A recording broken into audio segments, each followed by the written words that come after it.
Everyone, Melanie with Fine and Flavor. So earlier this week, a couple nights ago, I made $1 Million chicken casserole. And I've made it before and it was great. It was wonderful. And Rachel says it's her favorite. So I made one because she wanted me to make an extra one so she could come get it and take it to school for her and her friends. Well, I'm glad I didn't make an extra one. I only made one. I even videoed it, but I decided not to post the video. In fact, I deleted it because it didn't turn out like I wanted it to. It didn't turn out like the last one did. So I started looking, I was like, okay, well, I didn't pull out my recipe that I used last time. I used the one that was on 12 tomatoes. I was like, oh, this looks pretty familiar. So this must be it. Well, it wasn't it. It's not that far different than what the all recipes, which is the one I used before. It had less cottage cheese, same amount of cream cheese, same amount of cream of chicken soup, same amount of sour cream, cream cheese. The garlic amount was different, but really, other than that and the green onions on top, it wasn't really different. But I do remember last time I put cheese in it. And this one actually calls for mozzarella cheese. And I want to say I might have put some cheddar in there as well.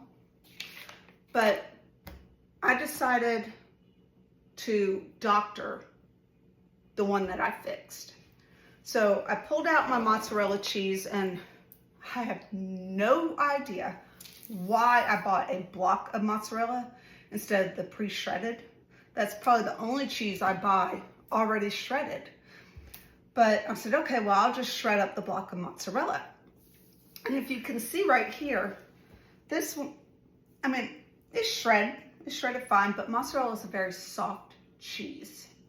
And if you want to shred it without the block breaking up, my tip is to put it into the freezer for about 15, 20, maybe even 30 minutes before you plan to use it. That way it's firmer and it's going to grate so much easier. So I'm going to go ahead and take what I have. My cheese is in the freezer right now. I put it back in the freezer because it wasn't quite firm enough and it started to break in half on me. I don't know about you, but I'm not a big fan of soggy crackers on top of my casseroles. So I'm just gonna mix that in with it and we'll see if we can fix this. I'm not sure if it's fixable or not. I don't even know what I'm looking for right now. Hopefully this will work. So I could just try and scrape it all off. You know, the only thing different I can think about is the amount of garlic was less, which I did use garlic and herb this time instead of just garlic. So I might just change that up and just use some garlic powder. Do I have garlic powder? It's been a minute since I used garlic powder. Here we go. So I'll just add some more garlic to it. And I'm going to add my mozzarella cheese to it. I'm really, I don't know what else. I mean, it had more cottage cheese than what it needed. Maybe add a little bit more sour cream to it. It was a little heavy on the cream of chicken soup. So maybe I'll add some more sour cream to it. My refrigerator is a mess, y'all. Oh, that's cottage cheese. Don't want cottage cheese. We already used that. Here we go. All right. So I'm going to get a spoon to stir this up with. And y'all are going to have to ignore the mess in my kitchen. All right. Get this stirred up. And Normally I would let this come to room temperature, but I'm not. So I'm just gonna play around with this. I'm just gonna go ahead and add that cheese. Mozzarella is one of those cheeses that you look at and you're like, oh, well, that's not very much. But if you add too much, it gets very stringy. So I will also add probably some Colby Jack that I have. In fact, let me do that right now. No reason why not to use this up. This was some I grated the other night when we had enchiladas, I think. So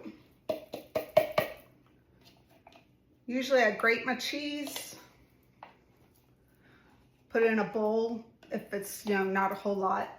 But a lot of times I'll buy the big long block of cheddar cheese and I'll either hand grate it or I will use my mixer attachment, the shredder attachment, grating attachment, whatever you want to call it. I will use it to shred my cheese. But I feel like it does better when I do it myself. Sorry.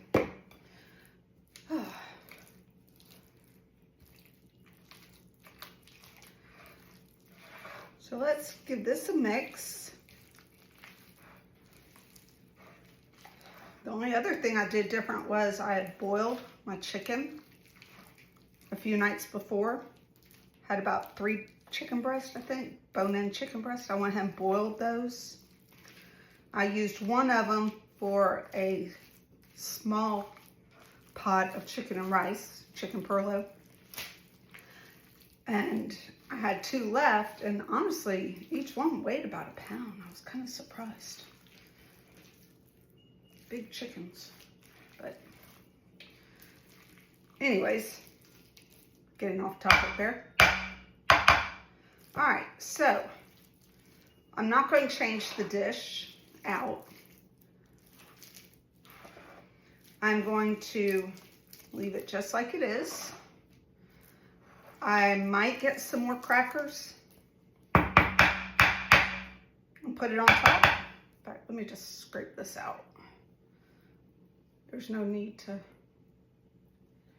And then I'll put it in the oven at 350. In fact, go ahead and preheat it at 350 and let it go a little bit longer. Let these flavors come back together. And then we'll go from there. Let me wash this off and we'll check on our cheese real quick. Because I'm going to sprinkle a little bit more on top. So let's get that out. Oh, that's much better. You can see where it started to break on me before, so I'm going to go to the other end.